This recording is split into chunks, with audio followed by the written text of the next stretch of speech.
ప్రభాస్ సలార్ ఎలా ఉంది అనే అంశం మీద మనం మాట్లాడుకుందాం.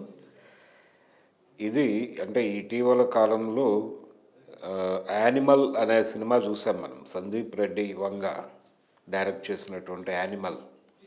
ఆ సినిమాలో ప్రతి క్యారెక్టరు చాలా ఇంటెన్స్‌తో నడుస్తుంది అనే పద్ధతిలో చెబుతూ చాలా ఎక్సెంట్రిక్‌గా బిహేవ్ చేస్తాయి ప్రతి పాత్ర. అంటే ఉన్మాద స్థితిలో బిహేవ్ చేయటం మనం చూసాం. హీరో పాత్ర పర్టిక్యులర్‌గా.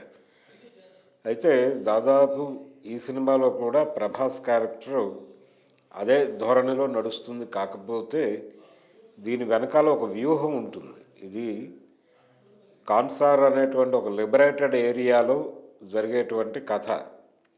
ఆ కాన్సార్‌తో రిలేట్ అయి ఉన్నటువంటి కథ. నిజానికి కాన్సార్ అని టైటిల్ కూడా పెట్టొచ్చు దీనికి. కాకపోతే హీరో పేరుతో టైటిల్ ఉండాలి కాబట్టి సలార్ అనేసాడు ఈయన.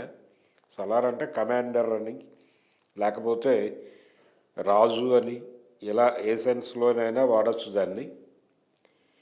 2 రాజవంశాల మధ్య ఘర్షణ, అలాగే సామంత రాజులు చక్రవర్తిని పదవీచ్యుతుడిని చేసి తాము అధికారంలోకి రావటానికి కుయుక్తులు పన్నుట, ఇలాంటివి మనం అనేక జానపద చిత్రాల్లో చూసాం. దాదాపు అలాంటి కథనే డిజైన్ చేసుకున్నాడు ఈయన. డిజైన్ చేసుకుని కాన్సార్ అనేటువంటి భారతదేశంలోనే ఒక లిబరేటెడ్ క్రైమ్ సిటీ, లేదా క్రైమ్ వరల్డ్, లేదా క్రైమ్ కాంటినెంట్, ఏ పేరైనా పెట్టుకోవచ్చు దానికి. అదొక లిబరేటెడ్ ఏరియాగా ఉంటుంది. ఆ లిబరేటెడ్ ఏరియా మీద ఎవరు అజమాయిషీ చలాయించాలి, కిస్సా కుర్సీకా, దాని ఆ కుర్చీలో ఎవరు కూర్చోవాలి అనే గొడవ. సహజంగానే ఒక సామ్రాజ్యం ఏర్పడినప్పుడు అక్కడ ఉన్నటువంటి రకరకాల శక్తుల మధ్య ఘర్షణ జరుగుతుంది. అందులో ఎవరు గెలిస్తే వాళ్ళు ఆధిపత్య వర్గంగా వ్యవహరిస్తూ ఉంటారు, మిగిలిన వాళ్ళు సామంతులుగా ఉంటారు. ఓడిపోయినంత మాత్రాన ఓటమిని అంగీకరించరు. ఓటమి గెలుపుకి తల్లిగా భావించి తిరిగి గెలవటానికి ప్రయత్నాలు జరుగుతాయి. ఆ ప్రయత్నాల్లో భాగంగానే ఐక్య సంఘటనలు కడతారు, కుట్రలు పన్నుతారు, కుయుక్తులు చేస్తారు, అంతిమంగా తిరుగుబాట్లు చేస్తారు. ఇది మనకి రాజవంశాల చరిత్ర, అలాగే రాచరికాల చరిత్రలో మనకు చాలా స్పష్టంగా తెలిసిన విషయమే. అదే కంటెంట్ ఉంది ఈ సినిమాలో కూడా, సలార్లో. అంటే ఈ కాన్సార్ అనే ఒక నేర సామ్రాజ్యాన్ని తన హస్తగతం చేసుకోవటానికి జగపతి బాబు పోషించినటువంటి క్యారెక్టర్, అది ఇంకొక వంశపు రాజుని చంపి అధికారంలోకి వస్తాడు ఆయన. వచ్చిన తర్వాత ఈ రాజమన్నార్ అనేటువంటి క్యారెక్టర్ వచ్చిన తర్వాత అవతల వంశాన్ని పూర్తి స్థాయిలో అంటే నిర్మూలన చేసేస్తే, శత్రుశేషం లేకుండా నిర్మూలన చేసేస్తే తన అధికారం అలాగే నడిచిపోతుంది అనేటువంటి ఒక అభిప్రాయానికి ఏ రాజు అయినా గురవుతాడు, అలాగే ఇతను గురవుతాడు. అందులో భాగంగానే ఆ రాజవంశాన్ని మాత్రమే కాదు, ఆ వంశాన్ని మొత్తాన్ని నిర్మూలించేటువంటి కార్యక్రమం తీసుకుంటాడు. కానీ ఆ వంశ ప్రభువు ఎవరినైతే ఇతను చంపేశాడో అతని కొడుకు అక్కడే బతుకుతూ ఉంటాడు. ఇది కూడా మనం అనేక జానపద సినిమాల్లో చూసాం. విఠలాచార్య గారి దర్శకత్వంలో వచ్చిన అనేక జానపద చిత్రాల్లో ఈ తరహా కథ చూసాం మనం. అలా పెరుగుతున్నటువంటి కొడుకుకి, అంటే చనిపోయిన రాజుగారి కొడుకుకి, అలాగే ప్రస్తుత రాజుగారి రెండో భార్య కుమారుడికి మధ్య ఒక స్నేహం కలుస్తుంది. వాళ్ళిద్దరూ ఒకరి కోసం ఒకళ్ళు ఏం చేయడానికైనా సిద్ధపడే అంత స్నేహబంధం ఉంటుంది. అయితే వీళ్ళిద్దరికీ ఎవరు అంటే ఇతనెవరో అతనికి తెలుసు, అతనెవరో ఇతనికి తెలుసు అని డైరెక్టర్ చెప్తాడు, కానీ చివరిలో చెప్పే ప్రయత్నం చేస్తాడు, కానీ తెలుసా తెలియదా అనేది యథమిత్తంగా తేల్చడు. కానీ ఇందులో పృథ్వీరాజ్ పోషించినటువంటి క్యారెక్టర్ తనకి తెలుసు, తనకి తన స్నేహితుడు ఎవరు అనేది తెలిసినట్టుగానే కంక్లూడ్ చేస్తాడు సినిమాని. అంటే ఫస్ట్ పార్ట్ సీజ్ ఫైర్ అనేటువంటి ఫస్ట్ పార్ట్ని అలా కంక్లూడ్ చేస్తాడు. అలాగే ప్రభాస్ పోషించినటువంటి దేవా క్యారెక్టర్కి కూడా ఈ విషయం తెలుసు. అంటే తన తండ్రిని చంపి అధికారంలోకి వచ్చినటువంటి వాళ్ళు ఇప్పుడు కాన్సార్ని ఏలుతున్నటువంటి వాళ్ళు, ఈ సామ్రాజ్యానికి నిజమైన వారసుడు తానే అనే విషయం, అలాగే తన వంశీకుల్ని ఇక్కడ పూర్తి స్థాయిలో నిర్మూలించడం కోసం ఒక యుద్ధం జరిగింది, దీనికి ప్రతీకారం తీర్చుకోవాలి, తన తల్లి అందుకోసమే ఈ సామ్రాజ్యానికి దూరంగా బతుకుతోంది కాబట్టి తల్లికి ఇచ్చినటువంటి మాట ప్రకారం ఎటువంటి ఆవేశాలకి లోను కాకుండా చాలా అంటే తల్లి మాట జవదాటని బిడ్డగా ఉంటూనే, అలాగే తన తండ్రి మరణానికి తన వంశ నిర్మూలనకి చేసినటువంటి ప్రయత్నానికి ప్రతీకారం తీర్చుకోవాలనేటువంటి కార్యక్రమం కూడా అతనిలో ఎక్కడో అంతర్లీనంగా ఉంది. అందులో భాగంగానే తిరిగి కాన్సార్కి వచ్చాడు.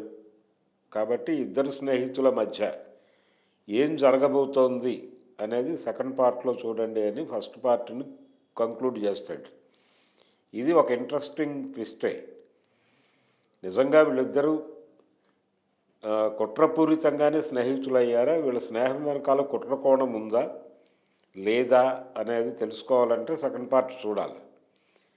అయితే ఈ ఫస్ట్ పార్ట్ అంతా కూడా రకరకాల క్యారెక్టర్స్, అంటే ఈ కాన్సార్ చక్రవర్తి కింద ఉన్నటువంటి సామంత రాజులు, వాళ్ళని ఎస్టాబ్లిష్ చేయటం కోసం వాళ్ళకి ప్రతి ఒక్కరికి ఒక విచిత్రమైనటువంటి పేరు, విచిత్రమైనటువంటి ఆహార్యము, విచిత్రమైనటువంటి మేనరిజం, ఇలా ఒక కొత్త ప్రపంచంలోకి ఆడియన్స్ని తీసుకెళ్ళటానికి ప్రశాంత్ నీల్ చాలా కృషి చేశాడు. దానికి సంబంధించి చాలా కసరత్తు చేశాడు. కానీ ఎమోషనల్గా సన్నివేశాలని నడిపే ప్రయత్నం, అంటే డ్రమటైజ్ చేయడానికి చాలా కష్టపడ్డాడు ఆయన.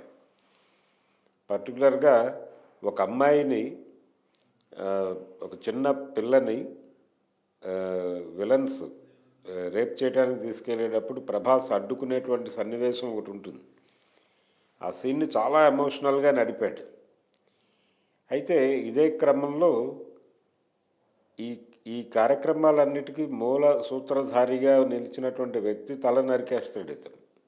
ఆ షాట్ ఇంకా ప్రభావవంతంగా తీయచ్చు, ఇంకా థియేటర్ని ఎమోషనలైజ్ చేసే పద్ధతిలో నడపచ్చు ఆ సీన్ని. బాహుబలిలో కూడా అలాంటి సీన్ ఉంటుంది, అలా తల నరికే షాట్ ఒకటి. దాన్ని రాజమౌళి చాలా ఎమోషనల్గా తీశాడు. అలాంటి అవకాశమే ఉంది ఇక్కడ. ఇలాంటి 2-3 చోట్ల లూజ్గా వదిలేశాడు. కానీ టోటల్గా సినిమాలో విపరీతమైన వైలెన్స్ ఉంది, యానిమల్ సినిమాలో ఉన్నట్టే. అయితే యానిమల్ సినిమాలో ఇంటెన్స్గా చెబుతూ అతను మానవ సంబంధాల్లోకి జ్వరబడి తనదైనటువంటి జడ్జిమెంట్లు ఇచ్చే ప్రయత్నం చేస్తాడు సందీప్. అలాంటి ప్రయత్నాలు ఈ సినిమాలో లేవు. కంపారిటివ్గా యానిమల్తో పోలిస్తే ఆ కోణంలో ఇది బెటర్ సినిమా అని చెప్పొచ్చు. కానీ making side, taking side, concept designing side ఖచ్చితంగా ప్రశాంత్ నీల్ కంటే కూడా సందీప్ వంగానే బెటర్గా వెళ్ళాడు అని చెప్పక తప్పదు. కాబట్టి ఇది యానిమల్ని క్రాస్ చేస్తుందా, యానిమల్ని రీచ్ అవుతుందా, అది 1000 కోట్లు దాటి పెడుతోంది సినిమా. ఇది దాన్ని క్రాస్ చేస్తుందా అనేది, అంటే ప్రశాంత్ నీల్ ఇద్దరికీ పాన్ ఇండియా మార్కెట్లో ఒక మంచి ఇమేజ్ ఉంది. రెండవది ఆల్రెడీ తన రికార్డును బద్దలు కొట్టడం కోసమే ప్రభాస్ ప్రయత్నం చేస్తున్నాడు. ఇతని ప్రయత్నం ఎంతవరకు సఫలీకృతం అవుతుంది అంటే 1500 కోట్లతో ఉన్నటువంటి బాహుబలి రికార్డును కొట్టడం అనేది కార్యక్రమం.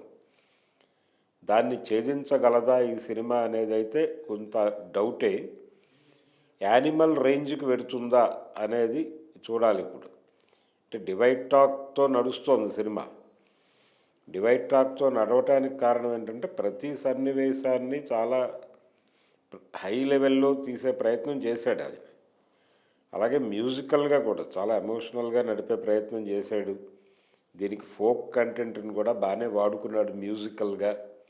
బన్సూర్ అనేటువంటి మ్యూజిక్ డైరెక్టరు ఇన్ని ప్రయత్నాలు జరిగినప్పటికీ ఒక భావోద్వేగాన్ని కలిగించేలాగా అంటే ఆడియన్స్ని ఇన్వాల్వ్ చేసి వాళ్ళల్లో ఆ బాధ పలికించేలాగా కథని నడపటంలో ఎక్కడో లోపం జరిగింది అనేది అనిపిస్తుంది. అంటే ఇది మేబీ మొదట అనుకున్నప్పుడు 2 భాగాలు అనుకుని ఉండకపోవచ్చు.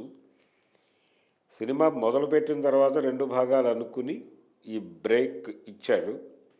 మేబీ సెకండ్ పార్ట్లో అంటే స్నేహం మాత్రమే చూపించాడు ఇందులో. సెకండ్ పార్ట్లో ఈ స్నేహం వెనకాల ఎవరన్నా కుట్ర కోణాలు ఉన్నాయా అనేది ఎస్టాబ్లిష్ చేసే ప్రయత్నం చేస్తాడు. అది ఇంట్రెస్టింగ్గా ఉండొచ్చు. అంటే పృథ్వీరాజ్ క్యారెక్టర్ ఒక వికటాట్టహాసం చేస్తాడు. అది మేబీ సెకండ్ పార్ట్లో ఆ నవ్వు వెనకాల ఏదైనా కుట్రకోణం ఉందా. అలాగే ప్రభాస్ కూడా తన పుట్టుక ఎక్కడి నుంచి, తన వంశం నాశనం చేసింది ఎవరు, ఇవన్నీ తెలిసే కావాలనే ఇతనితో స్నేహంగా ఉన్నాడా, అతని స్నేహం వెనకాల కూడా ఏదైనా కుట్రకోణం దాగుందా అనేది కూడా సెకండ్ పార్ట్లో చూడాలి. అది మేబీ ఎమోషనల్గా నడపచ్చు. కానీ ఇందులో ఆడియన్స్ని బలమైనటువంటి భావోద్వేగాలకు గురి చేసే సన్నివేశాల కొరత అయితే ఉంది. అందుకనే డివైడ్ టాక్ నడుస్తోంది.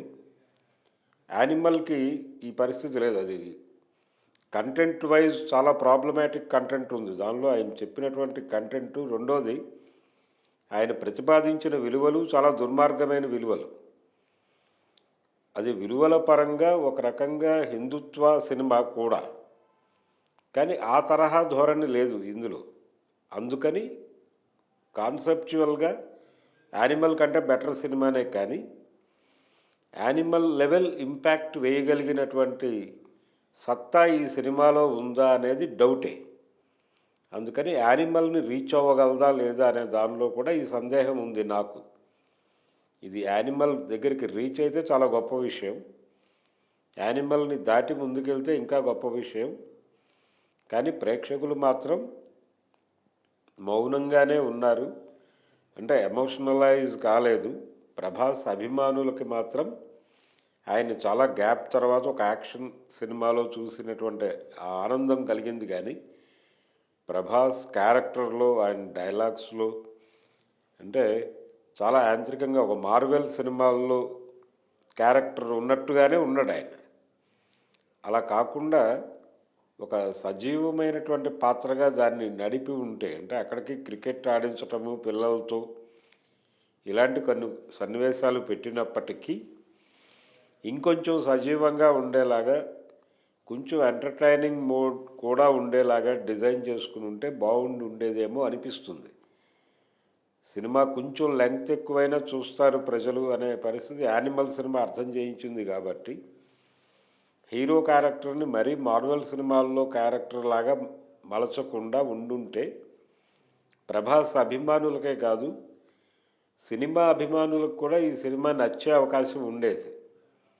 కాబట్టి ఇది ఏ మేరకు సక్సెస్ అవుతుంది అనేది ఒక 2-3 రోజులు పోతే కానీ చెప్పలేం.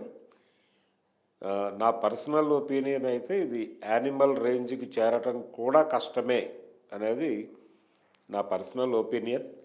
కంటెంట్ వైజ్గా, కాన్సెప్చువల్గా దానికంటే బెటర్ సినిమా అయినప్పటికీ మేకింగ్ పరంగా ఆడియన్స్ని ఎమోషనలైజ్ చేయటం, థియేటర్ని ఎమోషనలైజ్ చేయటం అనే విషయంలో సందీప్ రెడ్డి వంగాకే ఎక్కువ మార్కులు వేయాల్సి ఉంటుంది. ఇది టోటల్గా సలార్ మీద నా రివ్యూ. నేను ఆ సినిమాకి ఇచ్చే రేటింగ్ అవుట్ ఆఫ్ 5 2.5. మరిన్ని వీడియోస్ కోసం ఛానల్ ని సబ్స్క్రైబ్ చేయండి. లేటెస్ట్ అప్డేట్స్ కోసం వాట్సాప్ ఛానల్ ని ఫాలో చేయండి. అండ్ లింక్ డిస్క్రిప్షన్ లో ఉంది.